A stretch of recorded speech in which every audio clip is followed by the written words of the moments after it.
Boa noite, igreja. Muito bem, tem sido muito bom a gente adorar a Deus nos meses que passaram, abordando um único tema, através da abordagem do tema, diversos ângulos, a gente pode ter realmente uma perspectiva muito interessante daquele aspecto na vida, na importância nas nossas vidas. Nós temos, este mês, o nosso propósito é falarmos sobre oração, sobre a vida de oração. E já tivemos uma mensagem hoje pela manhã e vamos ter mais uma agora. Já quero dizer desde já que Deus tem falado comigo a respeito desse tema. É um tema que a gente negligencia e sempre que a gente pensa a respeito da oração, a gente percebe quanto a gente é falho, né, com relação à vida de oração. E como nós devemos, de fato, aprender mais sobre isso. Então, que Deus continue abençoando esse tempo que nós temos aqui, não somente hoje, os próximos domingos, para que a gente venha aprender mais sobre como entrar em contato íntimo com o nosso Pai. Muito bem, de manhã o pastor falou sobre a vida de oração de Jesus. Hoje a gente quer falar um pouquinho mais sobre o poder da oração antes das nossas decisões. Para dizer a verdade, o pastor entrou um pouquinho nesse assunto de manhã, mas tudo bem, ele é o pastor Sérgio, não vamos falar nada em relação a isso. Mas vamos falar hoje, o foco é o poder da oração antes das decisões. O texto básico que nós vamos utilizar está em Lucas capítulo 6, versículos 12 e 13, que já foi lido no início do culto.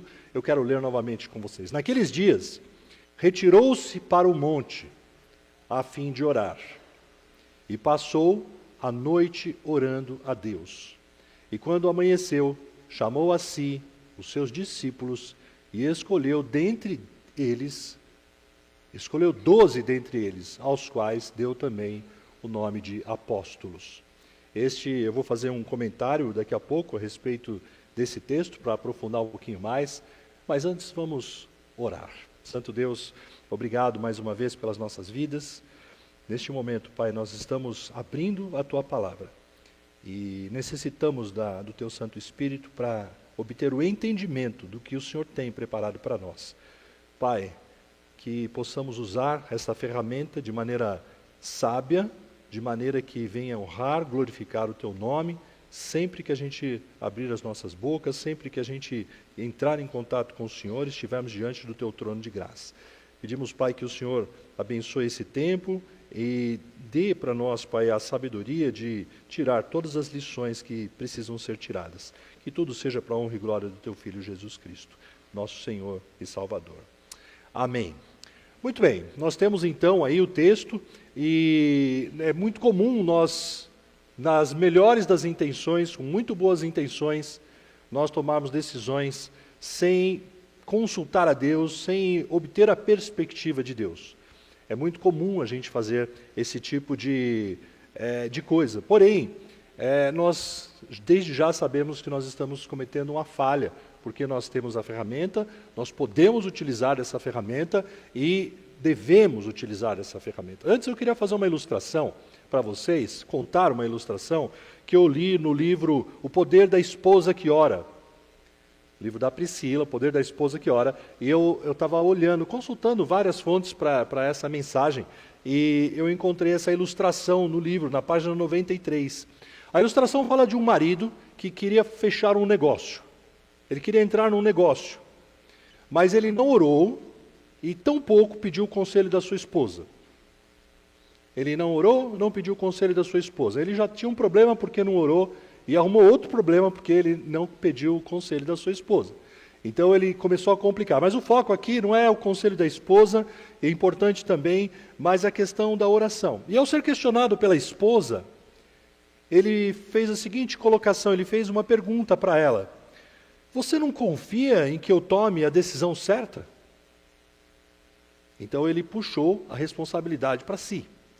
Percebam que era um negócio aparentemente bom, era uma boa ideia, mas ele fez essa colocação para a esposa. Ele desejava muito, o desejo dele era fechar aquele negócio. Ele não estava disposto a ouvir conselhos e tampouco orar.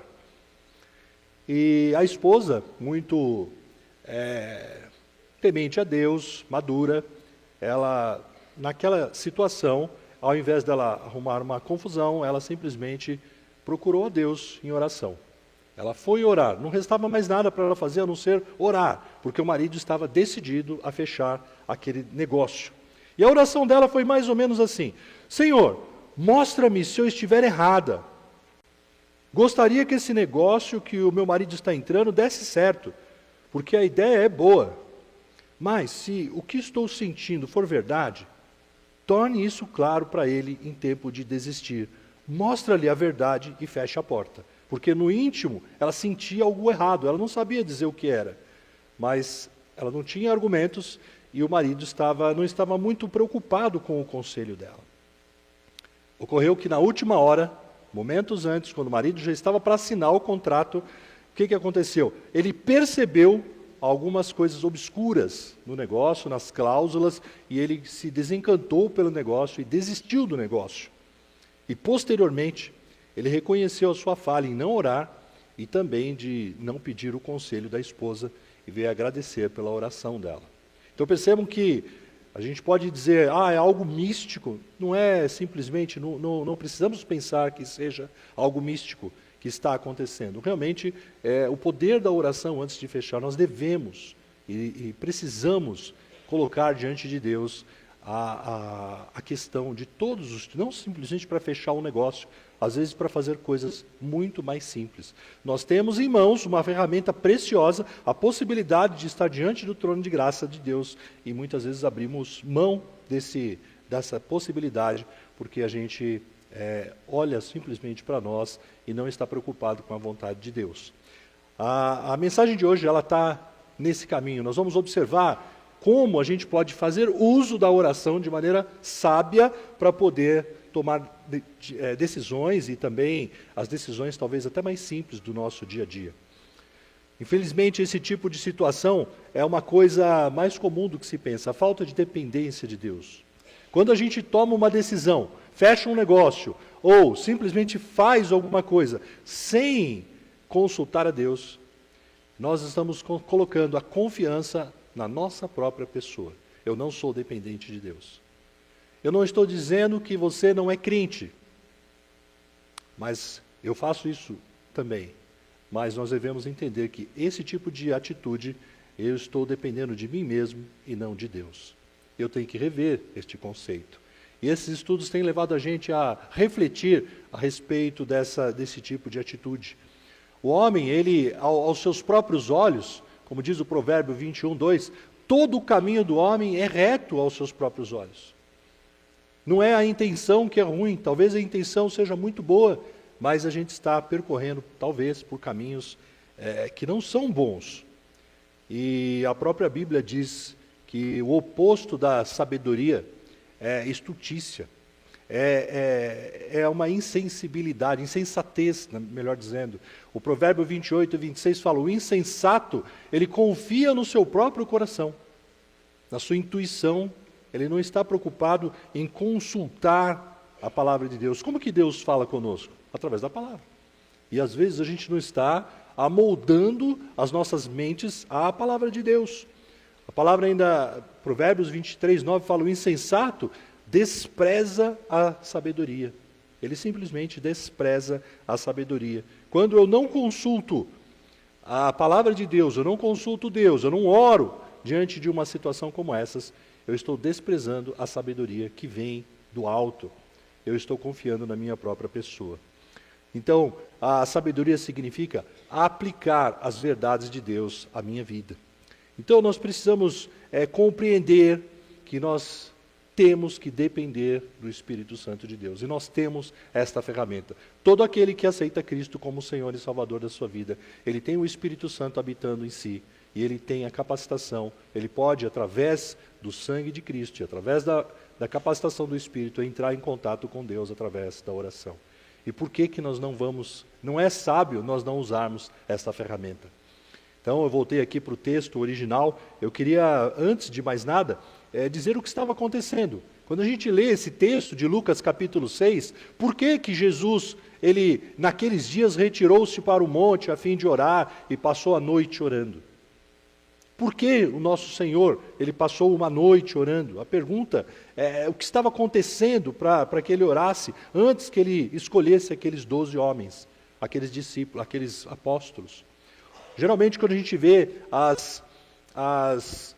os comentários a respeito desse texto, o foco está muito em cima da escolha dos 12 homens. Jesus tinha muitos discípulos, muitos estavam seguindo Jesus, mas num determinado momento ele escolheu 12 homens para seus apóstolos. O discípulo, ele é simplesmente um aprendiz, alguém que está aprendendo a respeito de Jesus. O apóstolo, ele é um mensageiro, ele é um enviado para levar uma mensagem para frente. E Jesus, depois de uma noite orando, ele escolheu esses 12 homens para levar a sua mensagem, a mensagem das boas novas do Evangelho. E ele dependeu do Pai. Nós vamos entender um pouquinho mais sobre isso.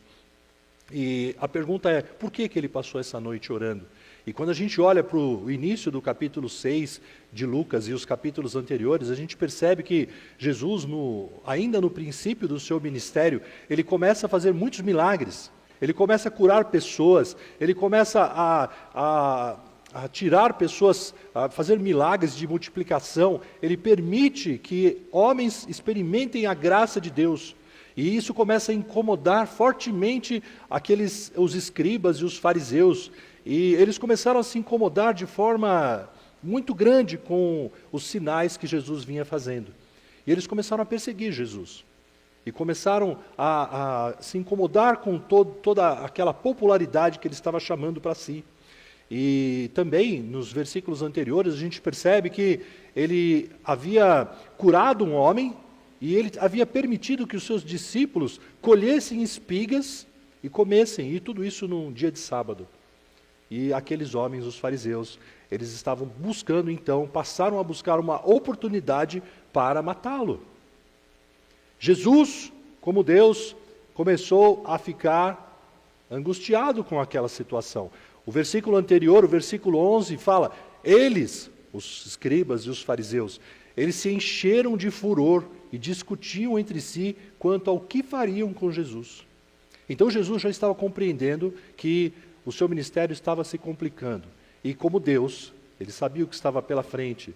Ele teria que enfrentar a fúria desses homens e ele passaria pela morte, a morte de cruz, e tomaria sobre si os nossos pecados, todos os nossos pecados, de todos os tempos. A ira de Deus recairia sobre a pessoa dele. E o que ele fez nesse momento de complicação da vida dele, que ele precisava escolher homens, ele precisava ter forças para seguir? Ele então passou uma noite orando. E Jesus, ele precisava da força do Pai para aquela situação.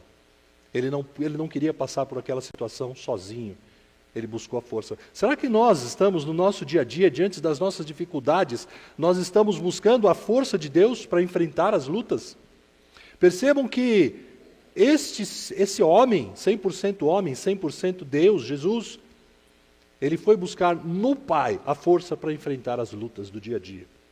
Aonde que nós devemos buscar a força para enfrentar as nossas lutas, senão no Pai?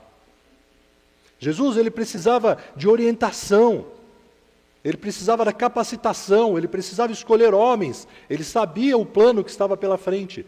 E essa noite orando, nós não podemos afirmar aqui exatamente as palavras que ele disse, mas certamente, devido ao contexto, nós sabemos que ele foi buscar orientação para a escolha daqueles apóstolos que levariam a mensagem dele. Ele tinha muitos discípulos, mas ele precisava da orientação do Pai.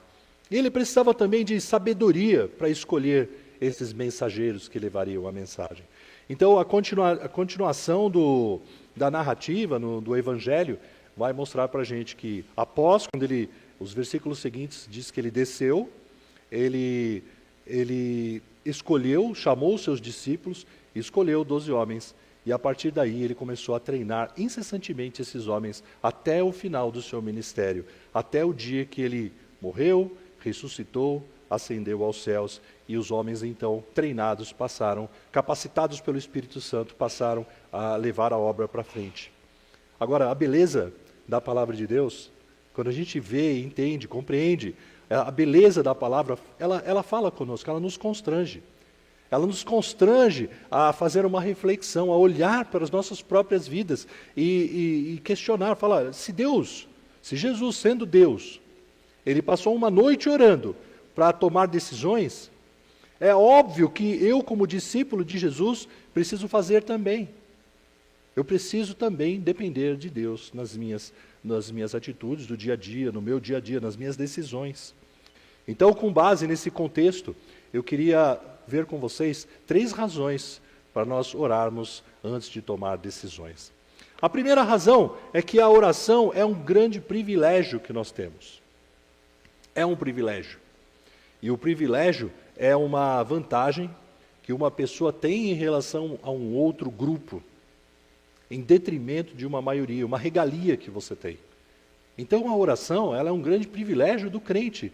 Por quê? Porque nós sabemos que Deus ouve as nossas orações, porque nós cremos em Cristo, é através dele que as nossas orações chegam ao Pai.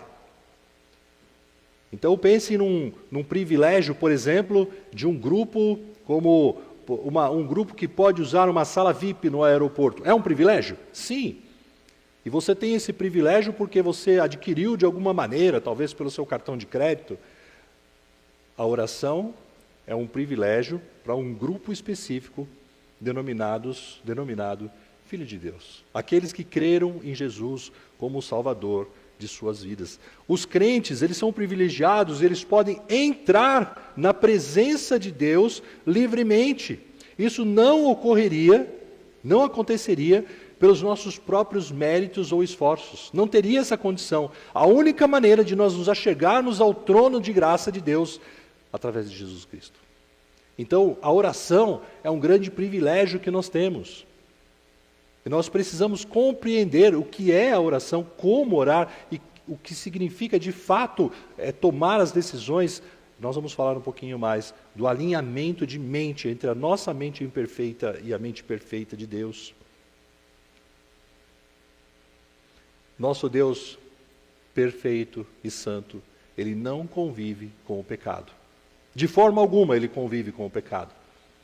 Nós não poderíamos nos achegar a ele porque nós estamos, pelo pecado, separados eternamente de Deus.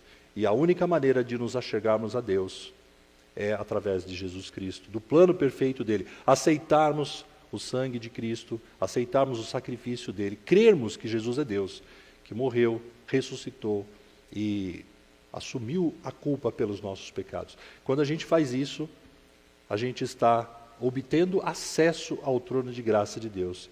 E nós vamos ser incluídos na família de Deus e podemos orar a Ele. É um grande privilégio. Sem aceitar a Cristo, nós não temos essa possibilidade. Eu estou seguro que a grande maioria aqui já tomou essa decisão na vida. Mas talvez até hoje, ainda existam pessoas, talvez no nosso meio aqui, que nunca entenderam as verdades do Evangelho. Nunca compreenderam o grande privilégio que é o fato de nós podermos nos achegar a Deus livremente.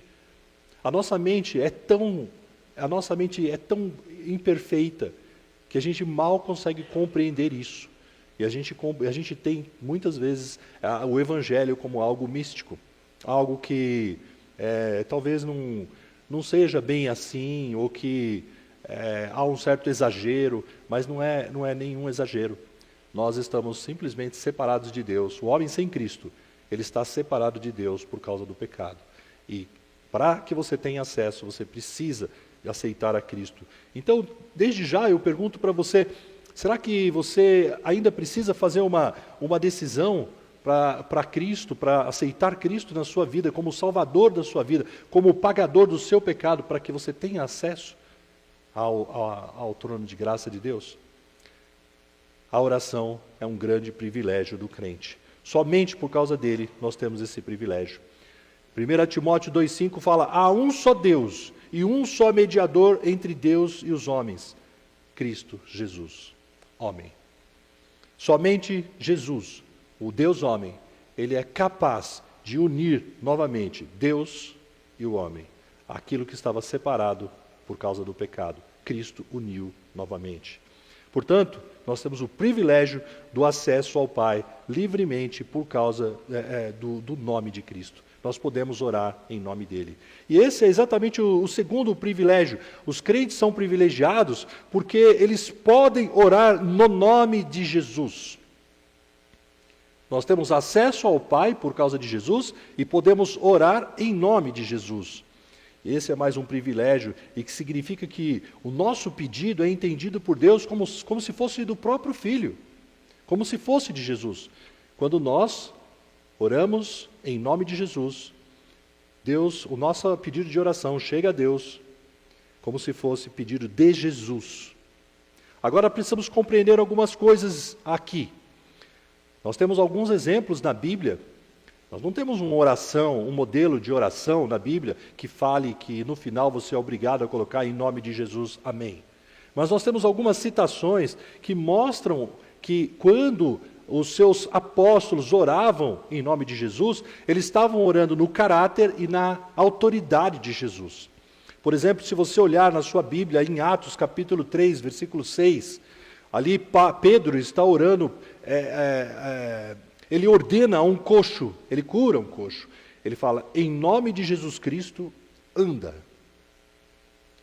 Então ele faz um milagre, mas sob a autoridade de Jesus, e não sob o desejo pessoal dele. No mesmo livro, Atos capítulo 4, versículo 7, Pedro responde aos membros do Sinédrio que curou. Eles perguntam, em nome de quem vocês estão fazendo essas curas? Ele fala, em nome de Jesus. É na autoridade de Jesus. E ainda no capítulo 16, 18, Paulo expulsou um demônio e ele fala, em nome de Jesus. Então eles estavam fazendo aqueles sinais em nome de Jesus, no caráter de Jesus, sob a autoridade de Jesus. Então, quando orar em nome de Jesus, significa orar sobre a autoridade dele. Quando nós fazemos as nossas orações, a gente tem que pensar que a minha mente tem que estar alinhada à mente dele. Um outro exemplo bíblico negativo. Vocês lembram quando Tiago e João pediram para fogo do céu, perguntaram para Deus se era para mandar fogo do céu para penalizar os samaritanos, porque eles tinham uma rixa entre os povos. Vocês estão lembrados dessa parte? E eles falaram, olha, pode vir fogo do céu para consumir. Mas Jesus, ele veio para salvar pessoas, ele não veio para matar pessoas. Então a oração deles não estava de acordo com a vontade de Deus, e não veio fogo do céu, porque a oração não estava alinhada com a mente de Jesus. Então aqui vem uma conclusão muito interessante, simples e interessante. Quando a gente ora, a gente está alinhando a nossa mente pecadora e imperfeita à mente de Cristo, que é santa e perfeita. Então eu estou me achegando, eu estou buscando a vontade de Deus para a minha vida. Vai mostrar que eu estou interessado na perspectiva de Deus para a minha vida e não somente no meu desejo egocêntrico. Não como aquele homem lá da ilustração que queria fechar o negócio a todo custo. Ele não estava preocupado com a vontade de Deus. Ele não estava olhando os aspectos, ele estava cegado pelo seu próprio desejo egocêntrico. Então, quando a gente ora, a gente passa a alinhar a nossa mente. A oração passa a ser um termômetro da minha maturidade espiritual. Será que nós estamos orando? Irmãos, nem precisa responder, estou pensando na minha própria pessoa. Quantas vezes a gente negligencia o nosso tempo de oração, a nossa oração, às vezes faz oração superficial, a gente fala oração de micro-ondas, né? Bem rapidinho, assim, bem para não tomar muito tempo. Na verdade, não tem relacionamento nenhum com o Pai, porque aquilo se tornou um ritual, apenas um ritual. Não é um relacionamento verdadeiro. Veja que o próprio filho passou uma noite inteira orando. Ele poderia ter feito essa oração em 1 hora, talvez. A gente poderia pensar em 10 minutos, mas não, ele passou uma noite orando. A oração, ela vai mostrar a nossa maturidade e a nossa dependência de Deus. E, de novo, quando eu alinho a minha mente à mente de Cristo, então eu estou obtendo a perspectiva de Deus para a minha vida. Naturalmente ou normalmente nós não gostamos de submeter as nossas vontades à vontade de Deus. Não é o natural do homem. O homem natural, e toda vez que a Bíblia traz esse termo natural, ele está se referindo ao homem sem Cristo. O nosso natural é a nossa natureza pecaminosa. Nós amamos a nós mesmos de tal maneira que a gente não quer ouvir a opinião dos demais e muito menos a opinião de Deus. E muitas vezes a palavra de Deus, ela fala algo contrário à minha vontade. Então, neste momento, se eu não tenho uma regra, eu não tenho uma lei. Se eu não tenho uma Bíblia, eu não tenho nada me impedindo. Então, eu vou ignorar a Bíblia, simplesmente vou deixar para lá, eu levo a vida conforme o meu desejo pessoal. Esse é o nosso natural. Quando a gente aceita Cristo como o Salvador das nossas vidas, a gente passa a ter o poder do Espírito dentro de nós.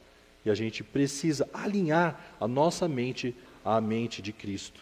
E é um grande privilégio nós podermos ter esse acesso ao Pai. Você já compreendeu a sua condição de pecador, imperfeito, separado de Deus? E já colocou a sua vida diante de Cristo? Você consegue perceber a profundidade da palavra de Deus? Até que ponto chega na prática, no dia a dia nosso? E também compreendeu que não precisa sentir-se só quando tem que tomar uma decisão na vida? Muitas vezes nós não sabemos o caminho. Tiago, ele fala isso logo no capítulo 1 lá, que se você precisa de sabedoria, peça a Deus que Ele concederá, lhe dará com toda liberalidade. Então nós podemos chegar diante de Deus e pedir. Nós não estamos sozinhos diante das situações. E também, não sei se você já percebeu, que o privilégio que é poder se achegar diante do trono de graça. Então, primeira razão para nós orarmos. Orar é um grande privilégio. É um privilégio de um grupo chamado cristãos. Mas tem mais um outro motivo, uma outra razão. Oração é uma ordem. Deus mandou que nós orássemos. E se olhar, por exemplo, para 1 Tessalonicenses 5,17, nós vamos entender, nós vamos achar, orai sem cessar. E o verbo aqui está no tempo imperativo, o que significa que é uma ordem, não é uma opção, não é uma alternativa, é um mandamento, a gente precisa orar. Mateus 26:41 fala, vigiai e orai para que não entreis em tentação. 2 imperativos, não 1, 2. Vigiai e orai para que não entreis em tentação. Então, quando nós estamos diante de situações difíceis da vida, nós precisamos compreender que, além de ser um privilégio, a oração é uma ordem de Deus. Deus quer que nós oremos para que a gente expresse a nossa confiança nele e não em nós mesmos. Ele quer, é prazeroso para Deus isso. E essa confiança sincera e humilde demonstra que nós estamos convencidos da sabedoria, do amor, da bondade, do poder de Deus. Nós estamos convencidos. Então, a gente vai mostrar isso através da nossa vida de oração, através de uma vida dedicada à oração.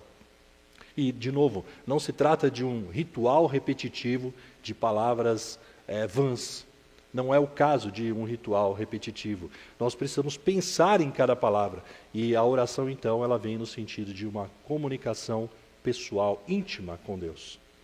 E não é apenas repetir coisas, não significa que você não deve ser incessante na sua oração, mas nós devemos conversar com Deus. Uma coisa que a gente sempre fala para as pessoas que buscam auxílio nessa área. Muitas pessoas chegam ao ponto de não conseguirem mais orar. As pessoas falam, olha, eu tento orar, não consigo, eu começo a falar as palavras, a minha mente, ela some, a minha mente vai para outras coisas, eu não tenho mais vida de oração. Porque a gente se distancia do Pai de tal maneira que a gente perde a capacidade até mesmo de orar. Então, a recomendação é que da mesma maneira que você conversa com o cônjuge, que você conversa com um amigo, que você conversa com uma pessoa qualquer, você deve conversar com Deus. Não como uma pessoa qualquer, mas como o Deus poderoso que é capaz de te compreender, conhece o que está na sua mente, antes mesmo que você abra a sua boca, Ele já sabe. E Ele tem prazer em te ajudar. E Ele é capaz até mesmo de mudar situações do dia a dia para poder atender o pedido de alguém obediente. Ele não muda o seu caráter, Deus é imutável, o caráter dele não muda. Mas Ele é capaz, ele pode mudar circunstâncias do dia a dia para atender o nosso pedido, quando a gente está alinhado com a mente dEle. Então a nossa oração, ela deve ser especialmente uma conversa amigável com o Pai. Não é errado pedirmos coisas. Nós temos muitos motivos de colocar diante de Deus. Se vocês lembrarem daquele texto lá de Filipenses, capítulo 4, a partir do versículo 6, que fala: não andeis ansiosos de coisa alguma, antes colocar diante de Deus as nossas petições, em oração e com ações de graças. O que significa isso?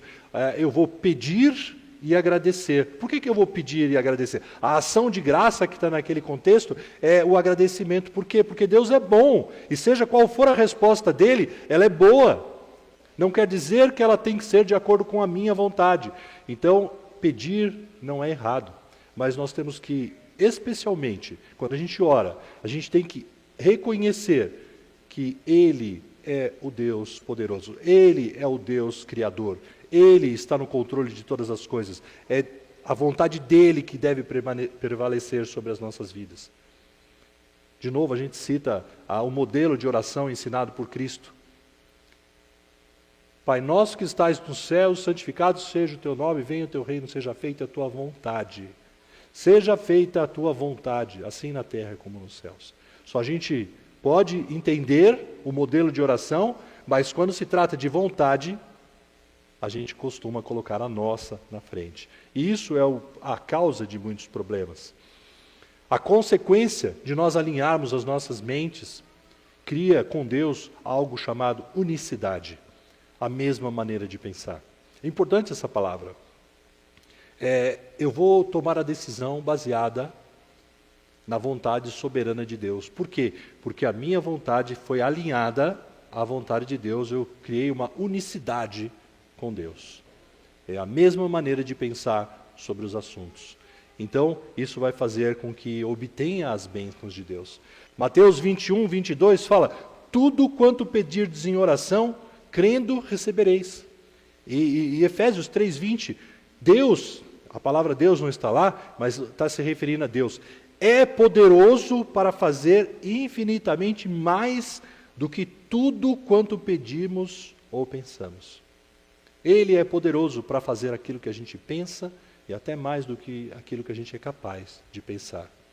E nós vamos perceber que muitas passagens, Deus ele pode fazer muito mais do que aquilo que a gente gostaria. Então, de novo, quando a gente entende que a oração é uma ordem, a gente está mostrando a nossa confiança no Deus Criador. E ainda mais, é uma ordem e isso significa que ao orarmos nós expressamos o nosso amor e comunhão a Deus. Então leva a uma adoração profunda. Deus ele se alegra com a nossa comunhão com Ele. Ele quer essa comunhão. Deus ele não precisa do nosso dinheiro, Deus não precisa dos seus favores, Deus não precisa de nada da gente. Mas Ele tem prazer na nossa adoração. Ele quer o nosso coração. Ele deseja isso. Mas Ele quer que você faça isso espontaneamente. Ele não vai forçar você a fazer nada.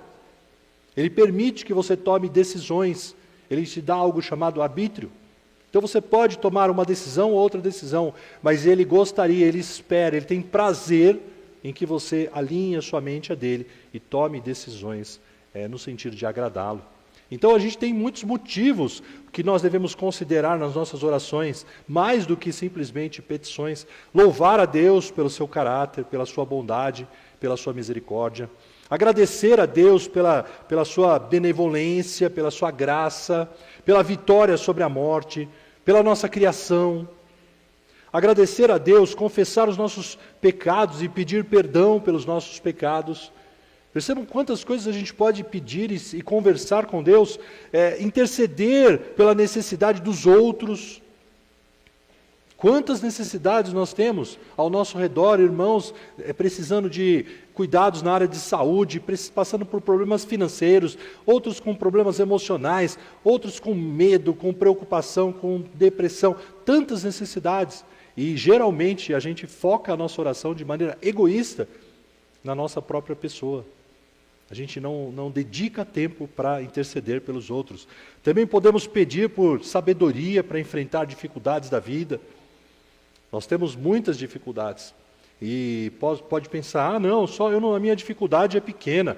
Eu não estou passando por uma grande dificuldade. O meu desejo ele é insignificante. Não é verdade. Qualquer que seja a sua necessidade, Deus tem prazer que você se achegue a Ele. Às vezes uma dificuldade no decorrer do seu trabalho, uma coisa do dia a dia, uma prova que você vai fazer, uma decisão simples sobre talvez comprar uma coisa, não comprar alguma coisa, e tantas outras decisões.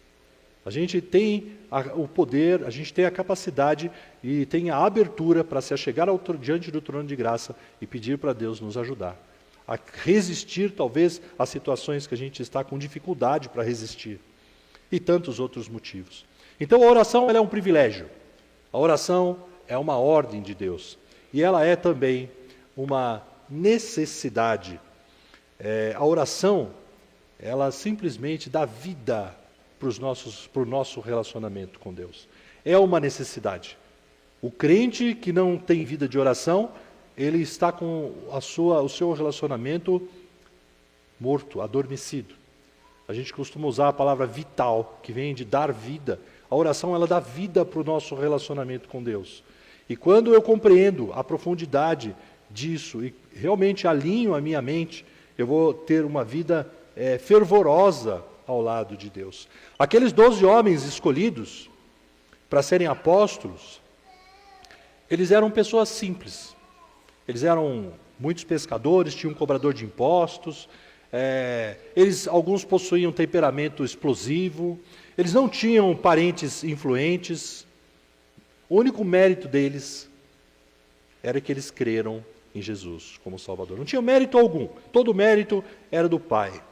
Eles não tinham. Mas apesar de toda essa simplicidade deles, Deus fez grandes obras, grandes coisas através da vida deles. Muitos convertidos, milhares de convertidos, curas, ressuscitaram pessoas, sinais diversos onde eles andaram. Homens simples, tudo por causa da dependência deles do Filho. Eles alinharam a vida deles, eles colocaram a vida deles verdadeiramente diante do Pai. Apesar de nós termos sido regenerados, sermos crentes em Cristo Jesus, termos sido feitos filhos de Deus pela graça de Jesus, ainda somos portadores da natureza pecaminosa. Nós só estaremos livres do pecado na glória, ainda estamos diante do pecado. E ainda é possível cometermos pecado. E não só é possível, como de fato cometemos pecados. Um dia estaremos na glória, e lá não há mais possibilidade de pecados. Não existe pecado no céu. Então, nós temos que ter essa consciência que nós temos a necessidade de ter uma vida viva com Deus. Ainda precisamos do favor de Deus. Filipenses 1:6 fala que aquele que começou a boa obra em vós, há de completá-la até o dia de Cristo Jesus. Então, aquele que começou, quem começou a boa obra em nós? Foi o próprio Deus. Ele não nos abandonou à própria sorte. Ele continuou e continua a obra até o dia que nós somos chamados para a glória. Então nós temos necessidade de nos achegarmos ao nosso Pai. Ainda somos portadores dessa natureza. E essa natureza não nos permite pensar e fazer o que convém de fato. Segundo aos Coríntios capítulo 3, versículo 5 diz: não que por nós mesmos sejamos capazes de pensar alguma coisa como se partisse de nós. Eu não consigo pensar alguma coisa boa como se partisse de mim mesmo. Pelo contrário, a nossa suficiência, a minha suficiência, a suficiência do Eduardo vem de Deus. Nós precisamos compreender que orar é uma necessidade. Eu preciso, por causa da minha imperfeição. Devemos ser conscientes de que necessitamos estar ligados continuamente ao Senhor para dar frutos. Ele espera isso de nós. Nós somos soldados de Cristo, embaixadores de Cristo. Nós somos salvos pela graça de Deus. E nós passaremos sim a eternidade ao lado de Deus. Mas Ele espera algo de nós. Ele espera que nós tenhamos uma vida aqui de testemunho, que nós sejamos impactadores deste mundo que jaz no maligno, que a gente tem visto aqui do lado de fora. Ele espera sim que nós sejamos luz neste mundo que está nas trevas.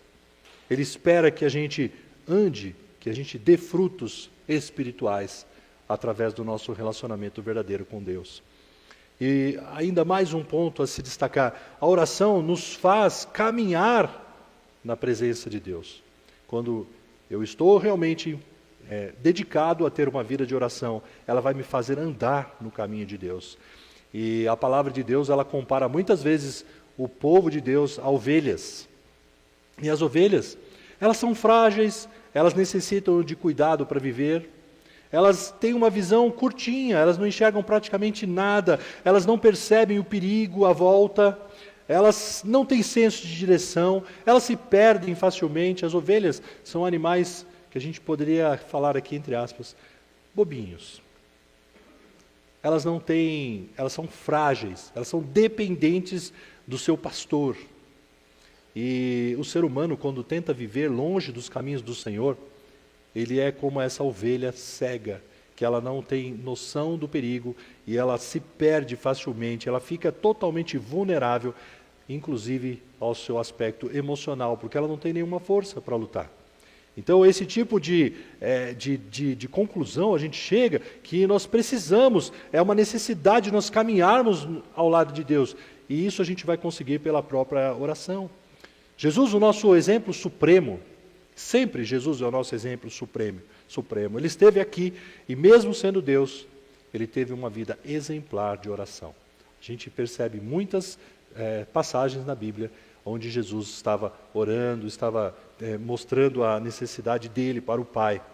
Então a oração, ele é uma necessidade, nós precisamos de ajuda e nós devemos lançar mão desse recurso precioso que Deus coloca diante de nós. O nosso natural é tomar decisões baseadas nos nossos próprios impulsos, sem depender de Deus de forma alguma. E o exemplo de Jesus precisa nos levar a uma conclusão. A gente precisa, de fato, alinhar a nossa mente, a mente de Cristo. E perceber que a oração, ela é um privilégio, ao mesmo tempo ela é uma ordem, e ao mesmo tempo é uma necessidade. Então, diante da palavra de Deus, que nunca volta vazia, que possamos fazer uma reflexão a respeito de como temos agido nesse quesito. Como nós temos agido nesse quesito. Eu quero chamar o grupo de louvor para a gente cantar mais uma música, mas antes disso, eu quero ainda perguntar mais uma vez para todos que estão aqui presentes.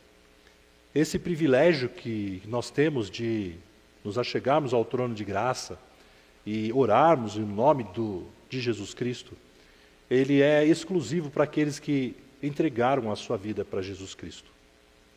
E eu pergunto para os presentes, todos aqui já chegaram ao ponto de dizer que se morresse hoje, ao fechar os seus olhos, você tem a certeza de que passaria a sua eternidade ao lado de Deus? A palavra de Deus nos dá essa garantia, ela nos dá essa certeza. Nós podemos ter essa certeza. E de forma simples, a gente precisa entender a nossa pecaminosidade, compreender o plano perfeito de Deus, de mandar Jesus e entregar as nossas vidas para eles. Se por acaso alguém não responde essa pergunta, não tem certeza de que ao fechar os seus olhos você iria para o céu hoje, você precisa tomar uma decisão. E nós temos prazer em estar falando disso para você. Nós precisamos ter a resposta para essa pergunta de que Se eu fechar os olhos exatamente nesse momento, eu estarei nos céus. Nós temos nosso corpo, nossa vida, o ser humano, ele é composto de parte física e parte espiritual, a parte imaterial, a parte material e a parte imaterial. A parte física, nós já sabemos o que vai acontecer, todos sabem. E o que vai acontecer com a sua parte imaterial, com a sua alma, com o seu espírito, quando você fechar os olhos aqui? Essa parte, ela não morre. E na decisão da destinação eterna da sua alma, você precisa tomar enquanto tem vida. E o que te faz se achegar ao céu, aceitar Jesus como o Salvador da sua vida. Esse é o Evangelho. Não é uma igreja que salva, é o Evangelho que salva. E neste momento eu quero fazer uma oração, quero pedir para todos abaixarem suas cabeças. E eu quero perguntar, se por acaso tem alguém entre nós que ainda não fez uma decisão, não tem certeza que se morresse nesse dia, a sua alma iria para o céu, faça um sinal com a sua mão. Levante, faça um sinal, eu quero orar por você. Eu quero incluir você nesta oração. Você não pode sair daqui com dúvidas, porque a palavra ela está sendo pregada, o Evangelho está sendo pregado, você está compreendendo a palavra de Deus. Tome uma decisão.